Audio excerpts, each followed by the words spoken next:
Hello everyone, আজ আমি একটা ছোট বাটির হাফ বাটি ছোলার ডাল আর এক বাটি, সেই বাটিরই এক বাটি চাল দিয়ে এরকম একটা দারুণ টেস্টি আর হেলদি ব্রেকফাস্ট বানিয়েছি, সেটা আপনাদের সঙ্গে শেয়ার করছি। আর যেটা আমি রায়তার সঙ্গে সার্ভ করেছিলাম, এর জন্য আমি একটা যে বাটিতে ভেজানো আছে সেই বাটির হাফ বাটি এরকম ছোলার ডাল নিয়েছিলাম। তো এই ডালগুলো আমি ভালো করে ধুয়ে জল দিয়ে ভিজিয়ে রেখেছিলাম 4 থেকে 5 ঘন্টা। তো এরকম নরম হয়ে গেছে। এবারে আমি এই ডালটা তুলে মিক্সিং জারে নিয়ে নিলাম জল থেকে তুলে। এবারে দিয়ে দিচ্ছি সামান্য জল। আর এই ডালগুলো কিন্তু হাফ বাটি নিয়েছিলাম, এটা ফুলে বেশ নরম হয়ে গেছে, অনেকটা ফুলে গেছে বলে এক বাটি ভর্তি হয়ে গেছে। এবারে এটা মিক্সিতে ঘুরিয়ে নিলাম জল দিয়ে ডালটাকে ছোলার। এবারে পেস্টটা আমি একটা বড় বাটিতে ট্রান্সফার করে নিলাম। এদিকে যে বাটিতে আমি ছোলার ডাল নিয়েছিলাম সেই বাটিরই এক বাটি, এই বাটিটার এক বাটি আমি চাল নিয়েছিলাম, যে চাল দিয়ে আমরা ভাত বানাই সেই চালটাই নিয়েছিলাম। এবারে এটাও আমি 5 থেকে 6 ঘন্টা জল দিয়ে ধুয়ে জলে ভিজিয়ে রেখেছিলাম। তো এটাও ভালো মতো নরম হয়ে গেছে চালটাও। এবারে এতে চালটা মিক্সিং জারে দিয়ে একটু সামান্য জল দিয়ে এটাও একটা পেস্ট বানিয়ে নিলাম। চালের পেস্টটাকেও আমি এই ছোলার ডালের পেস্টের মধ্যে নিয়ে নিলাম। এবার ছোলার ডালের পেস্ট আর চালের পেস্টটাকে একসঙ্গে ভালো মতো মিক্স করে নিচ্ছি। তো একটা বড় বাটি নিলেই সুবিধা হবে। তো এরকমভাবে খুব ভালো মতো মিক্স করে নিয়েছি। আর একটুখানি জল দিয়ে দিলাম, মিক্সির বাটি ধোয়া একটু জল দিয়ে দিলাম। তারপরে আবার এরকমভাবে মিক্স করে নিলাম। দেখুন এরকমভাবে যখন ব্যাটারটা পড়ছে তখন কিন্তু একেবারে মিশে যাচ্ছে গিয়ে পড়ে বাকি ব্যাটারটার সঙ্গে। তো এই ব্যাটারটা আমার ঢাকা দিয়ে রেখে দিলাম এক সাইডে রেস্টে। এদিকে একটা মিক্সিং জারে নিয়ে নিলাম এক টুকরো আদা আর একটা কাঁচা লঙ্কা। লঙ্কাটা খুব ঝাল বলে একটা নিলাম। আর দিয়ে দিলাম 1 চামচ মতো গোটা জিরে। গোটা জিরের ফ্লেভারটা কিন্তু এতে দারুণ আসে। আদা, গোটা জিরে আর কাঁচা লঙ্কার ফ্লেভার দারুণ আসে। আর দিয়ে দিচ্ছি একটা টমেটো। এবারে আর একটু জল দিয়েছিলাম যাতে মিক্সিতে ভালোভাবে ঘোরানো যায়। এবারে এটা একটা পেস্ট বানিয়ে নিলাম। তো এরকম মিক্সিতে ঘুরিয়ে এটা রেডি হয়ে গেল।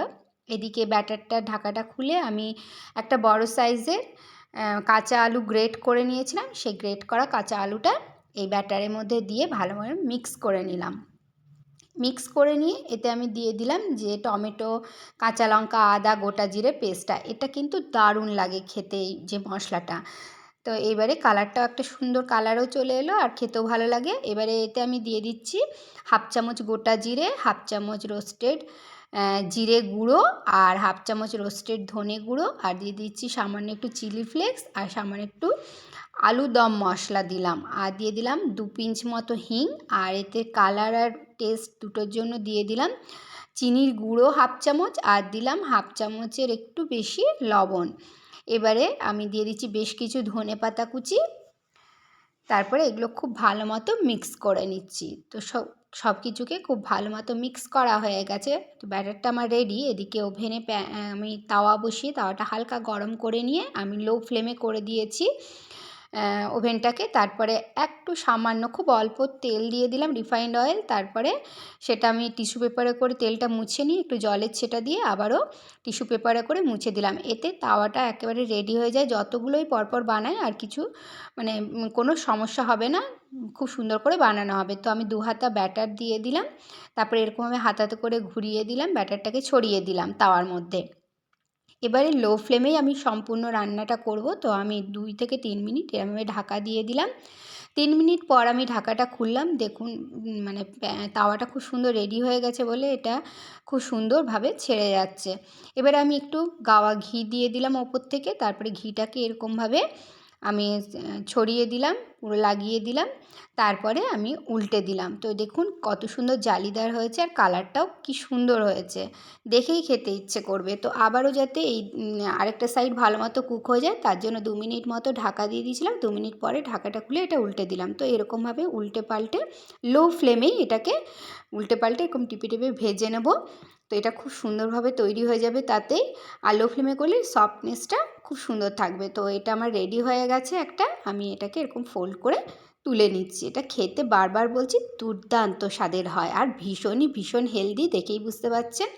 তো আমি নেক্সট বার যখন দেবো ব্যাটারটা আমি জাস্ট একটুখানি এই টিস্যু পেপারটা বুলিয়ে নিলাম, আর কোনো তেল কিছু দিলাম না।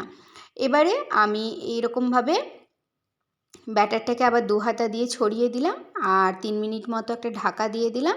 3 মিনিট পরে আবারও একটু ঘি দিয়ে দিলাম। ঘি দিয়ে এরকমভাবে স্প্রেড করে দিয়ে আমি উল্টে দিলাম। তো ঘিয়ের জায়গায় আপনারা বাটার কিংবা রিফাইন্ড অয়েলও দিতে পারেন। তো দেখুন প্রত্যেকটাই কিন্তু এরকম জালিদার খুব সুন্দর কালার চলে আসছে। এরকমভাবে আবারও আমি আরেকটা পাশ যাতে ভালো মতো কুক হয়ে যায় তার জন্য 2 মিনিট মতো ঢাকা দিয়ে দিয়েছিলাম। ঢাকাটা খুলে আবারও উল্টে পাল্টে দিচ্ছি।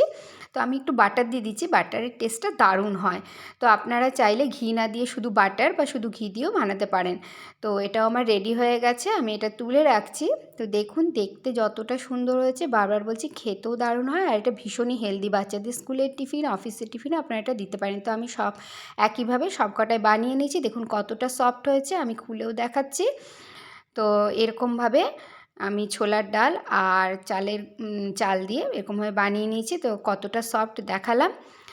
তো এরকমভাবে আপনারাও বাড়িতে খুব সহজে বানিয়ে নিতে পারেন। আর এটার সঙ্গে খাওয়ার জন্য আমি একটা রায়তা বানিয়েছি, দিয়ে দিয়েছি দই, বাড়ির তৈরি টক দই। তার মধ্যে দিয়ে দিলাম সামান্য একটু লবণ, অল্প একটু চিনি, আর দিলাম রোস্টেড জিরে গুঁড়ো অল্প, রোস্টেড ধনে গুঁড়ো, চাট মশলা দিলাম, আর এবারে চিলি ফ্লেক্স দিয়ে দিয়েছি, আর দিয়েছি ধনেপাতা কুচি। তারপরে সব কিছুকে খুব ভালো মতো মিক্স করে অল্প একটু দেখতে ভালো লাগবে তার জন্য চিলি ফ্লেক্স দিয়ে আমি সার্ভ করে দিলাম। Please do like, comment, share and subscribe to my channel. Thank you so much.